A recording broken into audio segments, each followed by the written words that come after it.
एक छोटे से नगर में धनराज नाम का एक बहुत अमीर सेठ रहता था। उसके पास धन दौलत की कोई कमी नहीं थी, लेकिन उसका दिल उतना ही छोटा था। लोग उसे कंजूस सेठ कहते थे। वह न किसी की मदद करता, न दान देता और न ही किसी भूखे को एक रोटी तक खिलाता। सेठ का मानना था, जो पैसा बचा ले वही समझदार है। उसी नगर में एक चतुर और विद्वान पंडित भी रहता था। वह बहुत गरीब था, पर बुद्धि और ज्ञान से भरपूर। लोग उसका सम्मान करते थे। एक दिन राजा ने घोषणा करवाई, जो व्यक्ति सबसे उत्तम बुद्धि का परिचय देगा, उसे इनाम मिलेगा। कंजूस सेठ ने सोचा, इनाम मिल गया तो बिना खर्च किए और अमीर हो जाऊंगा।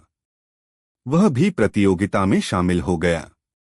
राजा ने सभी से एक प्रश्न पूछा, ऐसा क्या है जो बांटने से बढ़ता है? सेठ सोच में पड़ गया। उसे तो बस पैसा ही दिखता था। तभी चतुर पंडित ने उत्तर दिया, ज्ञान महाराज, ज्ञान बांटने से बढ़ता है।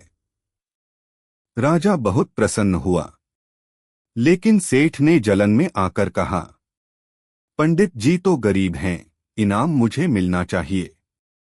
मेरे पास धन है। राजा मुस्कराए और बोले, ठीक है, एक और परीक्षा होगी। राजा ने सेठ से कहा, आज नगर के गरीबों को भोजन कराओ। सेठ का चेहरा उतर गया। मन ही मन बोला, इतना खर्च, ये तो नुकसान है। वह बहाने बनाकर लौट आया। पंडित जी ने अपने थोड़े से पैसे से खिचड़ी बनवाई और भूखों को खिलाया। लोगों के चेहरे पर मुस्कान देख पंडित का मन आनंद से भर गया। अगले दिन राजा ने निर्णय सुनाया, सच्चा धनी वही है जो दूसरों के काम आए।